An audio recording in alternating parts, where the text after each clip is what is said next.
boy, here we are again, everybody. Thanks for coming back to join me again. We're at the Square to Circle Music channel. Of course, we're talking about music again. Squares and circles all day long. Just what the doctor ordered, right? We have a fun new list again tonight. This list is going to be all about one of my favorite subgenres. Say it again with me, kids. Subgenre. We're talking about symphonic rock today, boys and girls. A lot of people think, well, everyone's entitled to their own opinion, I suppose. I sure should get to ramble on and on about mine. So I am of the opinion that symphonic rock doesn't necessarily mean, literally what I think people want it to mean. And a lot of people tend to use it as a subgenre to the kind of parent genre of progressive rock. I don't like to do that. I'll explain myself. Primarily, my thought process is, and the way my brain is geared and how I feel about it is a lot of these groups that people do lump into that subgenre of symphonic rock are exactly that. They're rock bands, yet they are a little more experimental and play with the flavors, so to speak, a little more than your kind of garden variety pop rock, hard rock, what have you, basic, meat and potatoes rock and roll. Ergo, for some reason they get kind of like, oh well, they're prog, and I don't feel that way a lot of the time. I'd have to say 9 out of 10 times these bands that I come across that people kind of like lump into that subgenre that we're going to talk about, symphonic rock, they call it as an offshoot of prog, and I don't see them as being prog. I just see them as being a pop rock band that just is more than just catchy, kind of ABC, four on the floor, you know what I mean? I could use a dozen idioms or whatever, but I think you catch my drift is what I'm saying. So I'm gonna go on with my list, and people may or may not get it, what exactly I mean by that when I prefaced it, because a lot of these picks, they'll kind of be like, well, that's a prog band, and I say nay. I say nay to the progness on a lot of these bands. They're just a rock band or popular rock band that just happens to be a little more creative, uses a lot of those symphonic elements in their popular music, not necessarily making them a progressive band. There's a lot more, in my opinion, a lot more of descriptions and facets and things that go into categorizing these bands as progressive. But sorry about, of course, me, I like to open things with a big blow hard kind of like thing. So I'll just get right into it. I'm gonna bring up some fun stuff that I wanted to talk about this week. Music of the symphonic flavor. This is a recent discovery of mine. Not really sure how and where I came across it. Just tooling around on the internet, I just saw something and I was like, oh, that looks intriguing. And it was labeled as like, I think it was on like a Facebook advert or something, and it was just like, what did it say? Space prog masterpiece or something like that. And I was like, ooh, that sounds really awesome. So I checked it out and I was like, space prog? Whatever. I don't know. I didn't immediately get the kind of, what they were talking about. I didn't initially get that flowing out of the music. It just, to me, it sounded like some wonderful reminiscent, stuff from like the early aughts that I love a lot, and actually a lot of stuff from like even the late 80s and early 90s. But this is a group called Ghost Against Ghost. Had never really heard of them at all. Again, the album's called Still Love. Really intriguing, very cinematic, thematic. The whole album is about love, and it's about pain, and it's about the kind of dichotomy that you're dealing with when you love someone so deeply, where do you draw that line between like, it's hard to explain because he puts it into words in a lot of these tunes, and in his poetry, but it's kind of cut and dry. That, like I said, the dichotomy of, where do you draw the line between loving somebody and just doing it out of habit, I suppose, and when love is gone, where do you draw the line when it becomes, a thing of like, do you still love them, or is it becoming unhealthy, or whatever. Everyone's been through it, everyone's loved, everyone's lost. That's what it means to be human. But this is kind of a musical testament to that, and I kind of like that. It's not entirely really, unique per se. It definitely has an air, some calling cards, like I said, of, stuff that, heavy inspiration. I heard a lot of the kind of sounds and vibes and feelings you get from, like, A Perfect Circle.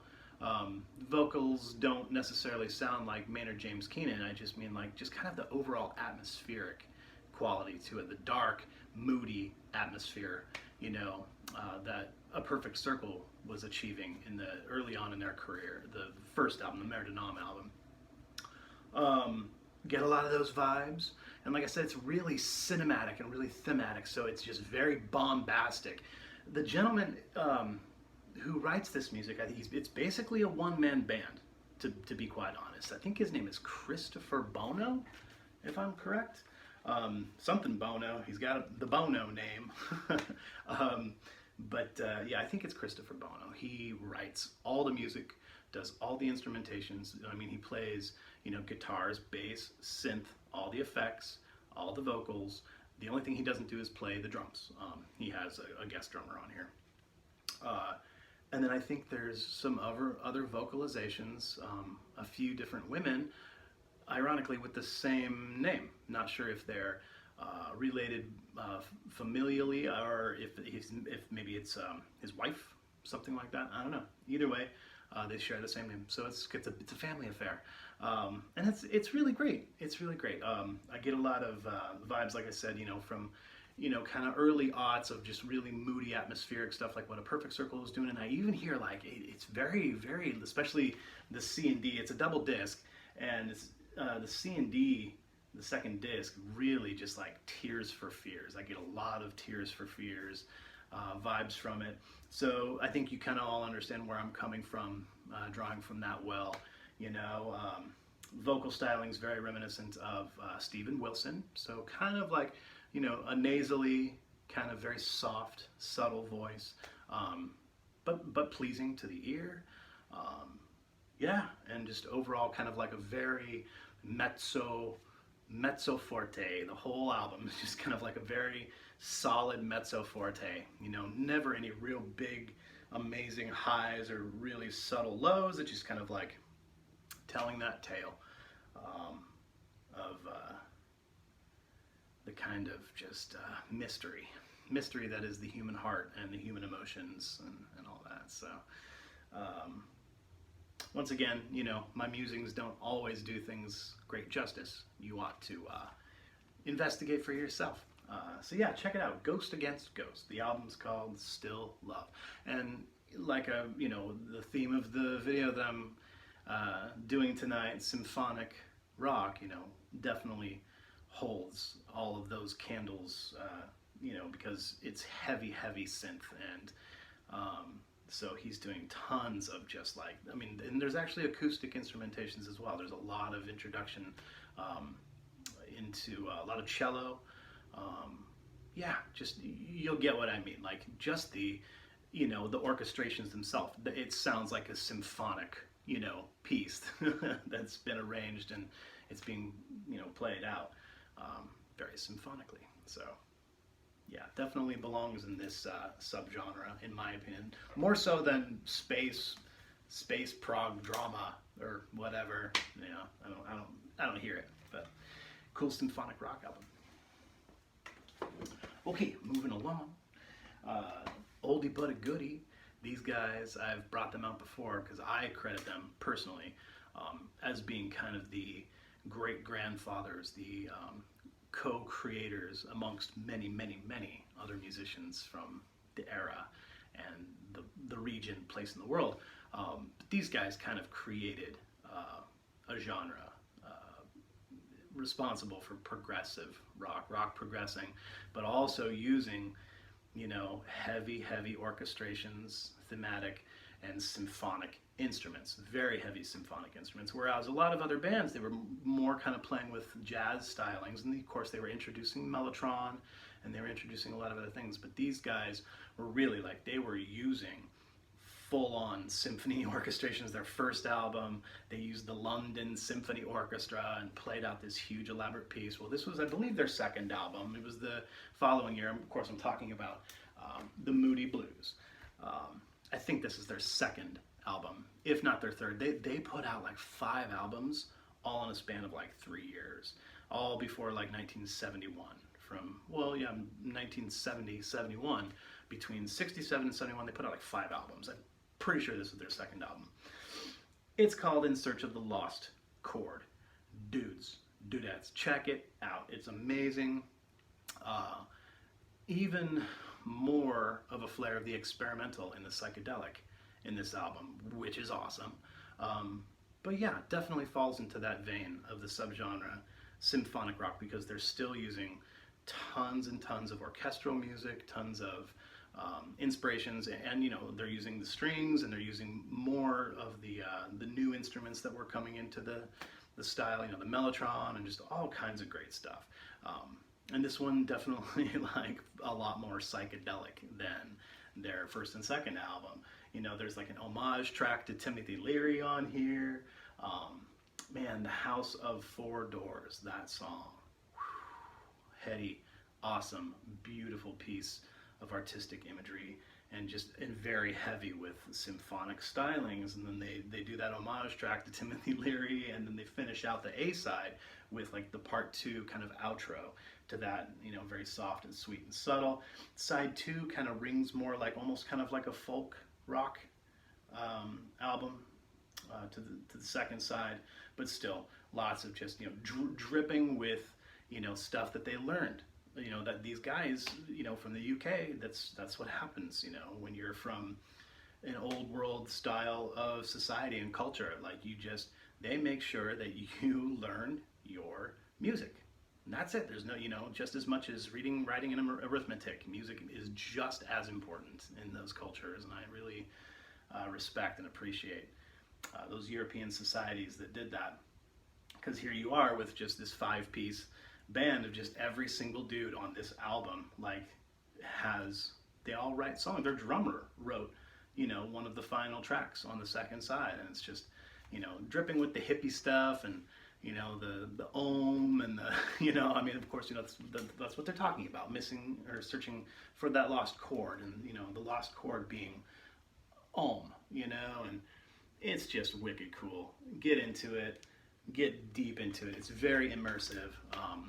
The recording is really outstanding, so intimate and just quiet, and just the delivery of the whole thing just, you know, sounds like you're just reading this, you know, magical, mystical book, you know, that you found, you know, deep in some crazy library somewhere.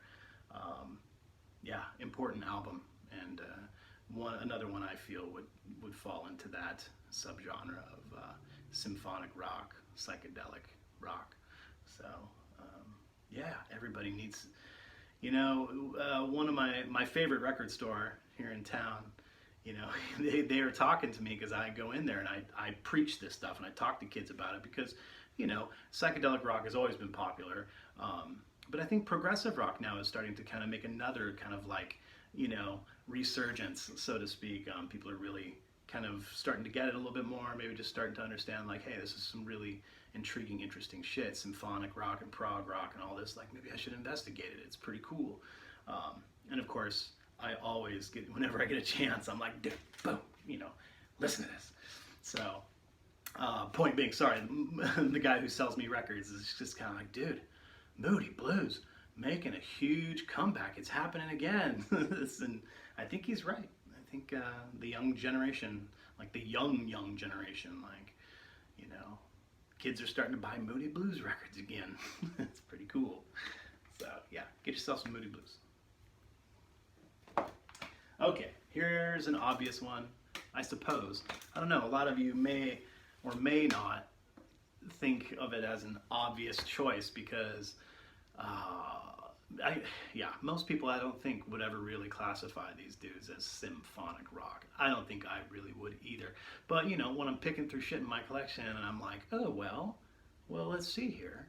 The very, very first note that you hear on this monumental masterpiece of an album is, you know, a chamber trio, and the first instrument you hear is cello. Bam, cello right off the bat. And so, and that just kind of like spells out the album for you. And then you think about it and you're like, well, yeah, this album plays out like a cinematic masterpiece. And throughout the whole thing, it's just loaded. It's just loaded with all sorts of symphonic elements. And not just in the compositions, but of course in the instrumentations, in the themes, and everything they're doing. It's just a sonic, you know, a bombastic sonic, you know, cornucopia, just like blowing up in your face. And it's all heavily, heavily inspired by symphonic music. And so, in my opinion, this could be classified as somewhat of a symphonic rock album. I'm not going to just pigeonhole it. I'm not going to be like, that is a symphonic rock album and nothing else. One of those albums, obviously, that can span genres, that can be like, you know, chopped into like 100 pieces and just kind of flung into every little pot, you know, around the room. Yeah, OK Computer by Radiohead, 1997, right? And of course, everyone's familiar with this album, groundbreaking. Dude, it's on, you know, everyone, Rolling Stones, whatever, every website, everything that's ever been created about music. Generally, this graces the top 20 at least, somewhere, sometimes even the top 10. Pretty awesome, pretty incredible. Any of you idiots that have never owned this album, you lose. You're out. You're out of the club. Get out of here. Everyone ought to own this album. I don't really need to go off about this album, but like I said, it does. It plays out like, you know, just a symphonic masterpiece from beginning to end. When I put this album on, I feel like I'm watching a movie in my head, and you know, there's a pit orchestra, and there's just all this stuff going on, and it's just absolute musical imagery, just personified. It's hard to even explain. They really did something right, didn't they? So, I believe, in my opinion, I would classify this somewhere in the realm of symphonic rock before I'd classify it anywhere else. Before I'd classify it just in like alternative rock or, you know, anything like that. Sure as shit would never classify it as anything like grunge or anything like that, just because it happens to be a middle 90s band. People lump it in that god-awful category, but yeah. You all know its powers. You all know what it's capable of. Pay it homage. Okay. Moving along. It's just all British. It's always all British with me. I don't know. I don't do this on purpose, I promise. I'm not some sort of like secretive you folks sure must have listened to this album a bunch, I'm sure. Steve Hackett, very, very popular, famous guitar player. He was the guitar player for Genesis. And somewhere, I don't know the story about this. I don't understand how the timeline went. I don't fucking care. Somewhere in 1975, Peter Gabriel decided that he wanted to be done with Genesis. I don't know how they all felt. I don't care. I'm not sure when if this was a product of said, like, you know, splitting up of Genesis, and then Steve Hackett was like, finally, I can kind of like go out on my own and kind of do all these things that are in my head that I kind of just want to, you know, press to vinyl. But I don't know, maybe this kind of happened right before that. Maybe it was kind of an instigator into things like, well, if you're going to start doing your own solo stuff, I'm going to start going off and doing my solo stuff, says Peter Gabriel, and then, whatever. Who knows? Don't really care. All I know is this album, Voyage of the Acolyte, is pretty fucking badass. Steve Hackett at his best. Everyone joins him on this album. Phil Collins plays drums. Mike Rutherford plays bass. There's a bunch of other guest musicians, cool people I've never really heard of. But this also just rings true. Just symphonic chamber music style masterpiece. There's just like little bits and pieces that just, very reminiscent of the, the old world kind of, lute music and things like that, but lots of introduction of oboe and flute, tons of flute, dripping with flute. 1975 was flute year, I'm pretty sure, all throughout the UK and even in America.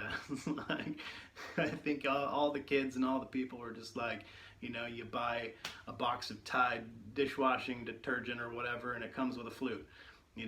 Everyone was rocking the flute, and that's fine. It's great. So yeah, this album just chock full of just fucking really, really cool, hippie, just this, honestly, this album, being very fantastical, the art, presentation, like really super cool. I feel that this album like got even more kind of prog than Genesis ever got, really. Like, Gabriel, with such a, an avant-garde type of flair, and the theater was, was Gabriel's thing, the theater of it all, and I guess, Steve Hackett being kind of more of like the, the progressive kind of, nerd of the band. This album is just like way more proggy, in my opinion, than Genesis really ever got. So I'm not debasing and not saying Genesis isn't a prog band. Don't take what I'm saying out of context. I'm just saying like the elements of this get just a little bit more experimental and a little bit more, like I said, kind of just a flair of the, I don't know, just experimental, I guess. That's the best I could really give you out of this. But yeah, hell of a symphonic rock album. Everybody check it out. Really fantastic.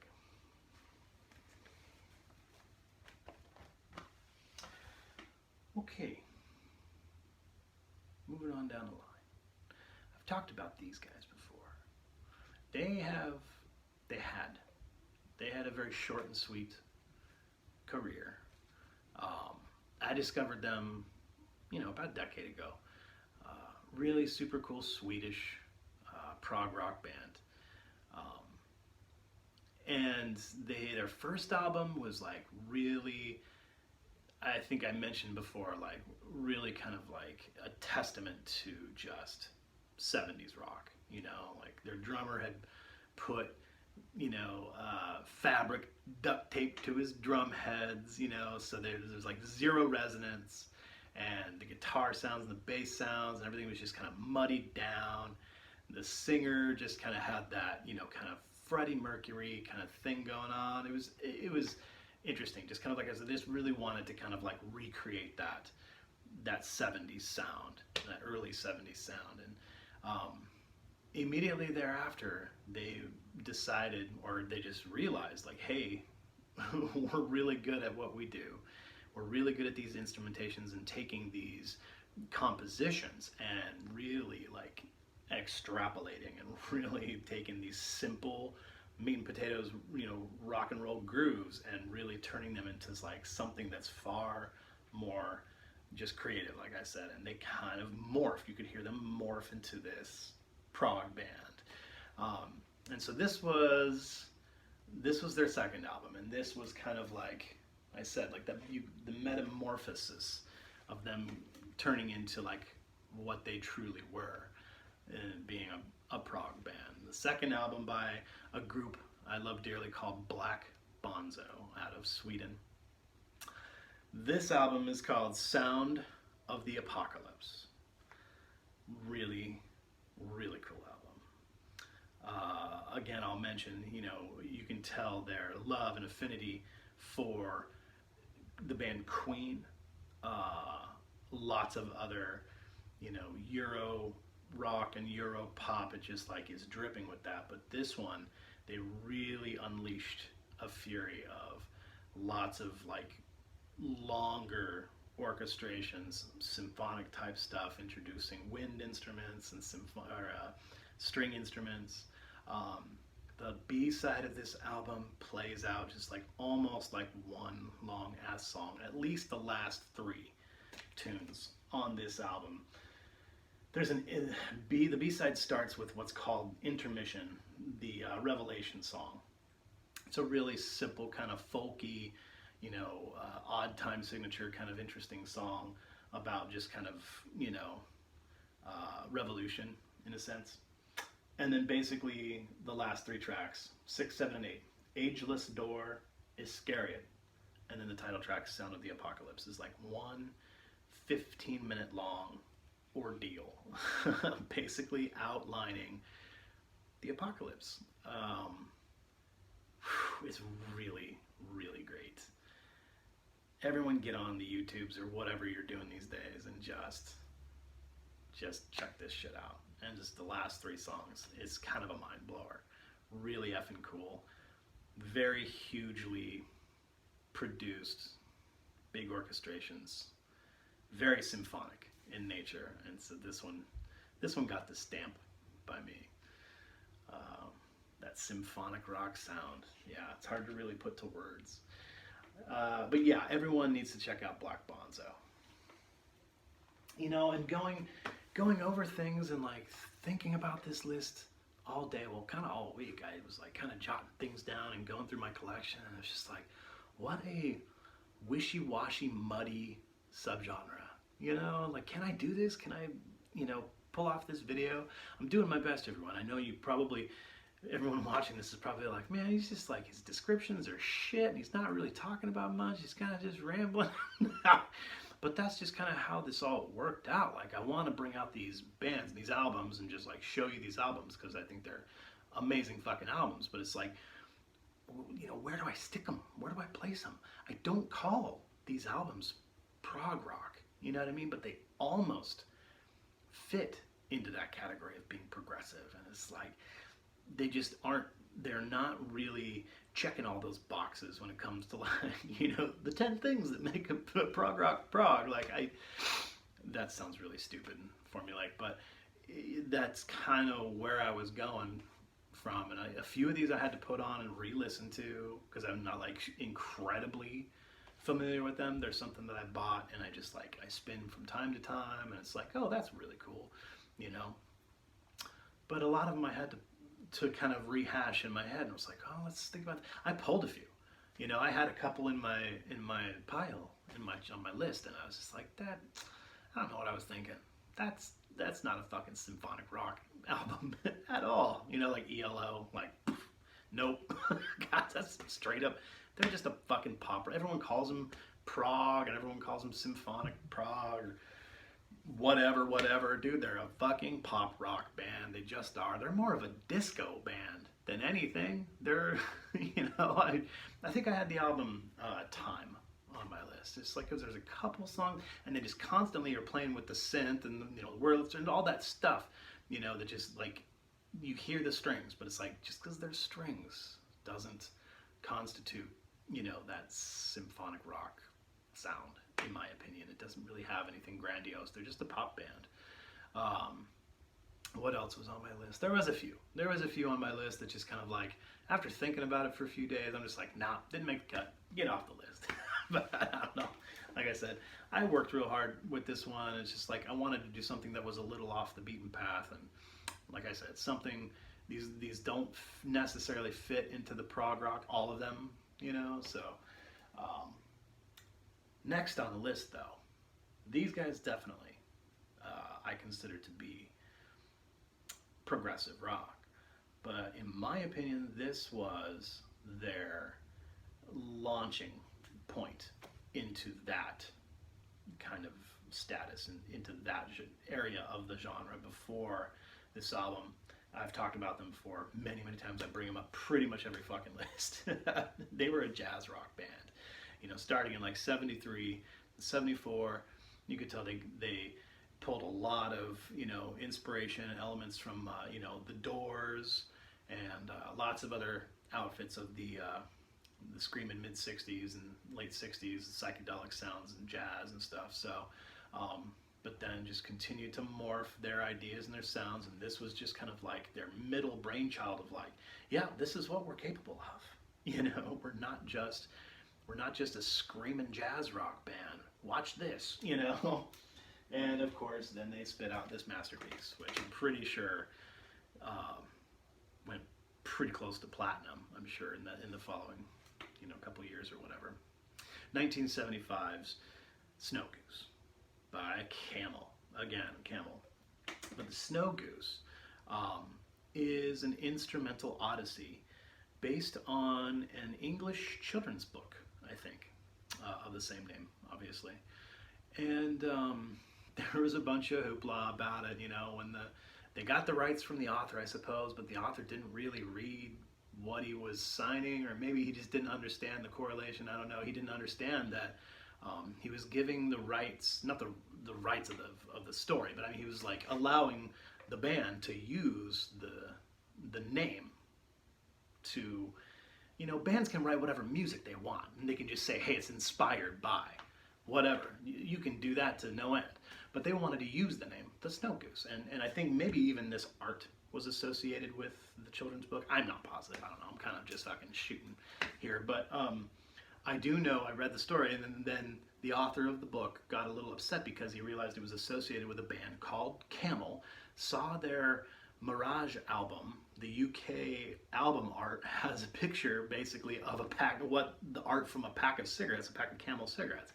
And I guess the author of this book was hugely put off by that because he was a lifelong smoker and had serious trauma and issues with it, and hated the fact that he was a smoker and it was killing so many millions of people every year and whatever, blah, blah, blah.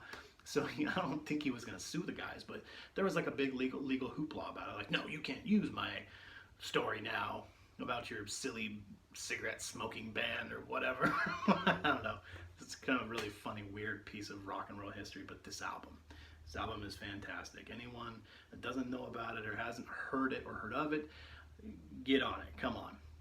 If you like progressive rock, and especially if you like symphonic music, there's not a word uttered on this album. It is sheerly 100% instrumental.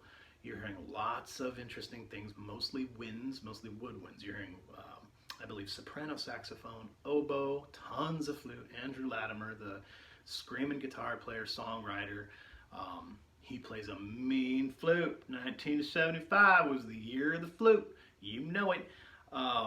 Yeah, lots of great shit going on here. If you really love and respect symphonic music, if you dig that shit, you'll love this. It's just a journey, an epic musical journey, and everyone should take flight with the Snow Goose. It's good stuff. Get you some. Yes, more symphonic flavored rock. Flavor with the symphonic rock.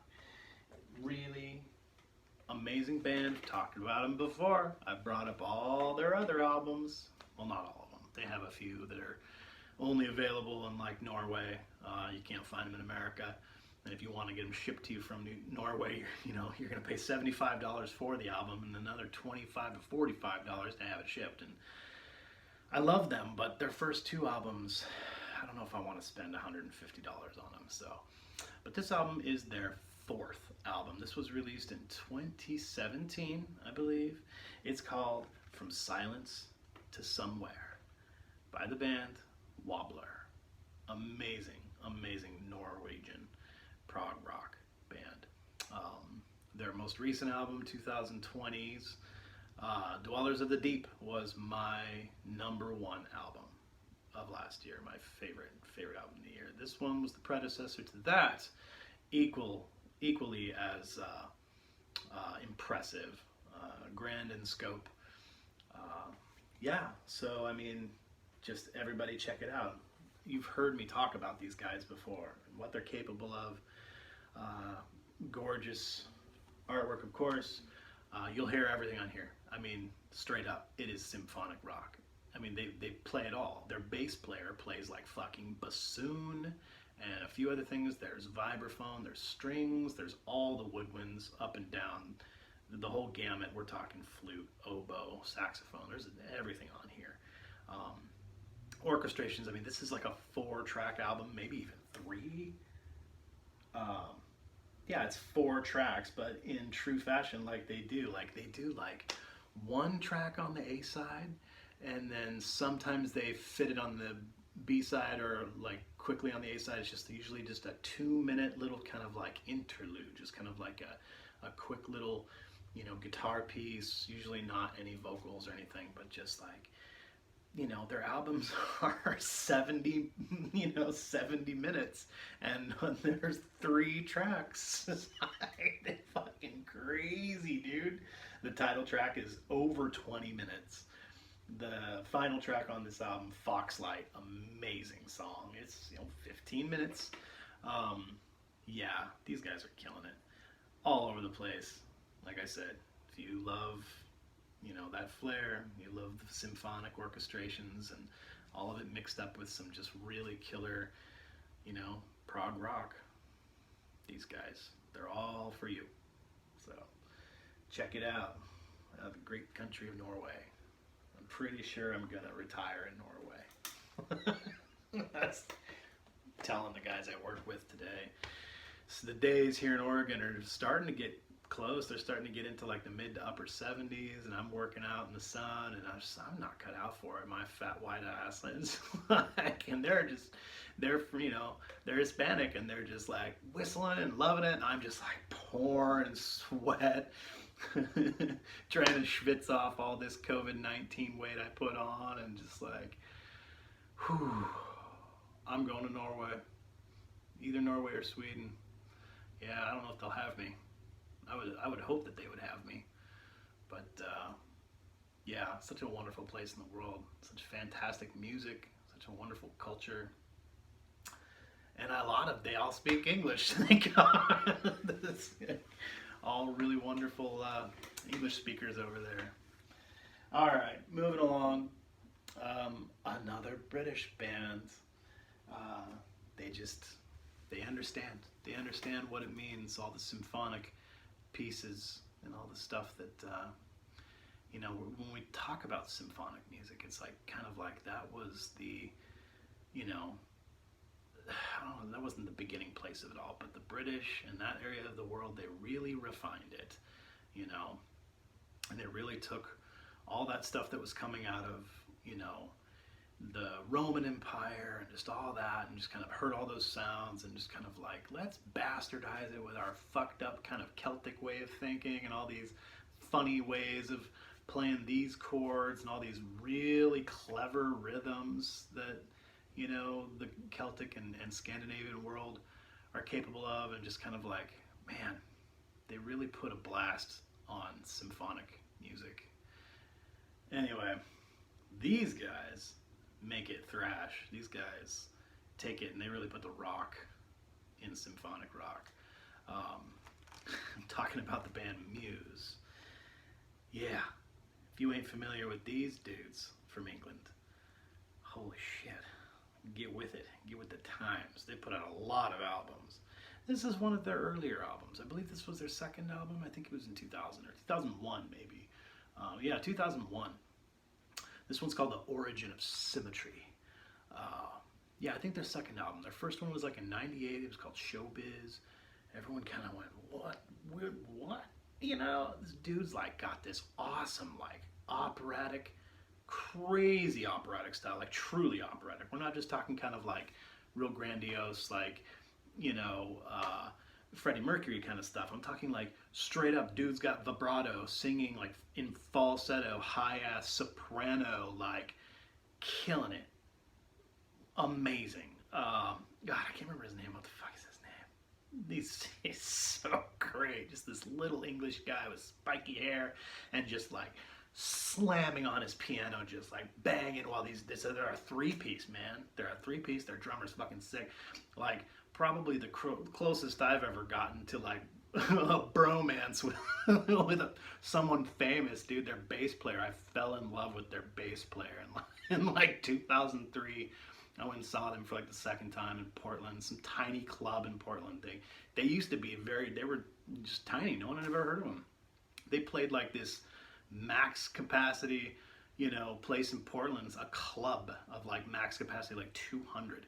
And I went and saw them, and I was just like, all starry-eyed, watching the bass player just fucking kill his bass guitar, just absolutely slay his bass guitar.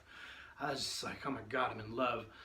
Yeah, they're so fucking great. Their guitar, or excuse me, yeah, well, he plays guitar too. He plays keyboards, sings, and switches. He'll fucking throw his guitar like over his back. I don't know if he still does this. They're super famous now. They've had like 6 albums, since the early days, and everyone knows of them. But in the early days, dude, they were punk as fuck, and he was just like screaming his guts out, thrashing on his guitar, and then he'd sling his guitar over his back and then start and hit his keyboard, and he's got all kinds of crazy arpeggiators going on. And like, that's what I mean. His operatic style, the keyboards, the arpeggiators, the synth, but then they'll stop and he'll be like playing some just like beautifully attacking, the keys like straight up, like no synth, no effects, whatever, just like he knows how to play classical piano.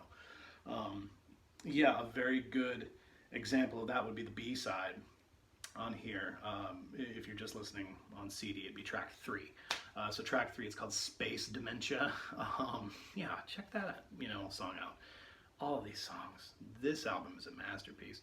They went on to do another one right after this that gained huge notoriety for them. That's when everyone really started paying attention. Was their third album. It's called Absolution, I believe in 2002 or 2003. But a little more accessible, a little more kind of just like for the masses in a sense, not as avant, not as like kind of crazy experimental. The album art was gorgeous. It was like one of the first times I'd seen Hypnosis do album art in a long time. So I saw the album cover and I was like, that looks really familiar. Yeah, and of course Hypnosis, famous for Pink Floyd album art and just all kinds of stuff. But yeah, so check this one out. Their second album, just fucking incredible. Yeah, it'll knock your wig off. Pretty neat. Okay, getting down to the close here. Thanks for bearing with me with this one, everyone. And again, I'm not going to apologize because I don't really give a shit. But if this episode seemed a little bit kind of like just thrown together, I'm sorry. I really didn't intend for it to be just kind of like thrown together, but I wanted to do this subgenre, and I wanted to pull out some stuff that I haven't talked about, and so it was difficult. I just wanted to kind of like piece all this together and be like, oh, let's do like a symphonic rock kind of thing. It's a tough one. It's a tough subgenre. So please give me some suggestions. Give me some tidbits of information. Like, hey, have you ever checked this band out? They're definitely symphonic rock. I fucking love symphonic rock. I love symphonic music especially. I listen to a lot of classical and contemporary classical, but that would just put everybody to sleep. So I'm not going to bring that stuff out. But I've got something in mind for you folks that definitely have a flair for that. And you'll see. It's coming up soon. I'm working on it. So yeah, I'll quit talking at you. I'll go ahead and end now. But this is kind of a twofer. So, like I said, I took like an ELO album, just kind of like, whatever, fuck you, Jeff Lynne. Fucking tard, but whatever. This is a twofer. So, I'll just go ahead and bring it out. In my opinion, I always bring these guys up, I know. They're one of my favorite bands, but they truly do hit a lot of, symphonic elements in their music, especially toward their middle career. They were really, they had decided they were going to take this experimental sound and this kind of like no fear type of attitude, like what they pulled off with Topographic Oceans in 1973, and then kept the ball rolling, you know, in 74 with Relayer, and they changed up their membership again. I think I don't know how it happened, but old Captain Douchebag he realized, like, wow, these guys are really great, and I really love them, and I want to go back and I want to continue to be famous, and I kind of want to continue to, like, you know, beg off of them and all of their, you know, talents and all of what they had to offer me. So I better go back, and so he did. Wakeman went back to Yes for whatever reason, but good thing that he did, because this album was the result, and another one of their kind of like less, you know, talked about, not as much acclaim as, you know, what they had done in the past few years. I really feel this is a very underrated album as well, which I talk about all the time. All their albums are underrated, whatever. This one especially, and I think this one had far more elements of symphonic and chamber music, and Wakeman was really kind of like getting away from just his, like I talked about, his kind of like recapitulations, you know, his nonsensical, just kind of like riffing, his constant riffing, and just like cycling through these simple little goofy things that he does. And he kind of like backed off a little bit and said, hey, let me take my real true talents that I do have and just kind of make it a little more simplified, you know. And you have him sitting down with John Anderson and making just beautiful, like chamber music. John Anderson was playing harp on this album, like all kinds of fucking cool shit. And you know, you have him and Steve Howe, just some really masterful symphonic orchestrated moments all throughout this album. I know most people wouldn't think so, that the opening track is like it's a blues rock song. It's from down to down to down, a bounce, you know, kind of strange when you get all the way through that rockin' madness, you know, of Going for the One, that song. Every other, you know, piece on this album is just definitely just dripping with symphonic mastery. I'm going to go out on a limb, and I think I'm going to go ahead and say that this album has my favorite Yes song on it. I think Awaken is my favorite Yes song. I don't think I need to just go into any kind of weird description mode, because I'll start getting all like starry-eyed and shit. Yes songs do that to me. The song is otherworldly. It's absolutely otherworldly. Everybody put some headphones on, and however you do it, put this on your player, get online or whatever, and put on the song Awaken. And if you've ever had any mixed feelings or on the fence feelings about Yes, that song will probably change your mind. It's pretty incredible. So yeah, I'll stop there. Cool art though, right? I think this is also Hypnosis. I think this is Hypnosis album art. But yeah, this album, totally underrated. 1976, Going for the One. I believe it was 76, or was it 77? They took a break because they all did solo albums from 74 after the Relayer tour, 75. They were on the road for a long time.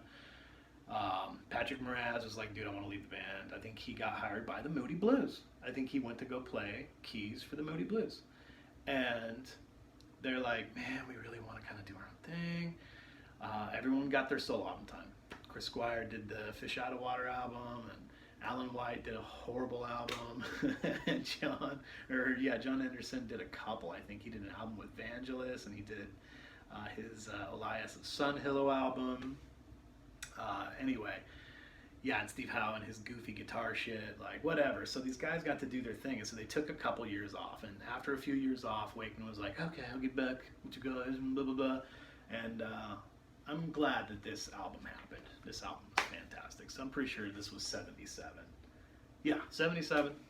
Yeah, Going for the One by Yes. Everyone, check it out. And like I said, it was a twofer, so I'm gonna bring out the other Yes album. But this one's really cool. It's not a bootleg. It's like a weird independent pressing. I don't recall who did, but the band, you know, of course, put their stamp on it. Was like, sure, go right ahead. And it's really great. It's an all live double disc recording from sometime in the late 90s, I want to say, maybe even early 2000s. Yeah, the early 2000s, 2002. Recorded and made in Germany. They got a full symphony and played some of their most famous songs, did a whole show, all orchestrated with a full-on symphony. I don't know who the symphony was. I'm pretty sure it was some national German orchestra or something like that, conducted by Wilhelm Keitel. So yeah, dude, this album is so amazing. It's tough at times, because anyone being a Yes fan, if you know the tunes well, if you love the tunes, at times you'll be maybe frustrated because you'll want it to be pushing along like like the album version and stuff like that. You must remember, 2002, these guys were in their late 50s, even possibly early 60s, I think. They were slowing down. Listening to Yes play live in their later years, it at times can be almost like pulling teeth. It's still great. You still get those wonderful, their musicianship is still through the roof, honestly.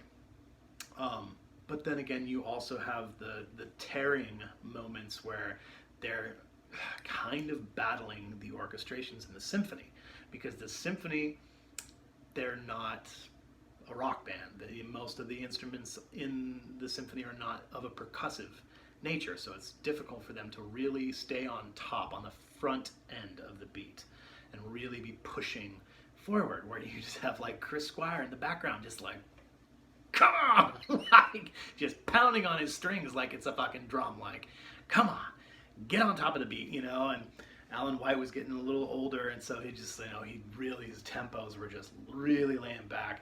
And the worst offender, of course, is Steve Howe. God, he's terrible. His tempos are awful, and they'll be cruising along at a very, like, kind of almost not a snail's pace, but, you know, pretty slow kind of pace, and then the music will inevitably always break, where Steve Howe has a little solo moment by himself, and he'll even take it back even more and just kind of pull it back to his own, this is my tempo. It's so painful sometimes. But there's only a few moments that are like that. It's only like on kind of the really, really like elaborate ones, you know, like close to the edge, you know, where it's just like, it's moving forward and it wants to be moving forward, but it's just like, all the stuff in the orchestrations that the symphony are doing are just kind of making it bogged down a little bit. So it feels a little sluggish at times. That's really the only bad thing I could say about this album. The recording quality is fantastic. They did a really great job at the live recording. So it's, you know, it's worth, you know, you can only find it online. You can only find it like on eBay or some other kind of random, you know, crazy UK distributor somewhere, some import company, you know, so you'll pay kind of a pretty price. But if you like Yes, you know, it's kind of a must-have. I bought it for one track, I'll be honest. They're all great. It's really fun to hear the symphony with Yes, because they have that style, that they're that type of band. They belong playing with a symphony. It's truly, truly great. But I bought it for one track, and they do a version of And You and I, that song from Close to the Edge. And it'll bring you to tears. It brought me to tears. It's absolutely just heavenly. So, for all you Yes fans out there, this one's special for you. A symphonic rock masterpiece. This album by Yes, just called Symphonic Live. That's all it's called. So, that is going to conclude our broadcast for this evening. Thank you for hanging out with me and talking about symphonic rock. I'm going to keep making videos whether you guys like it or not. So make sure you tune in next time on the Square to Circle Music channel. Peace out, bitches.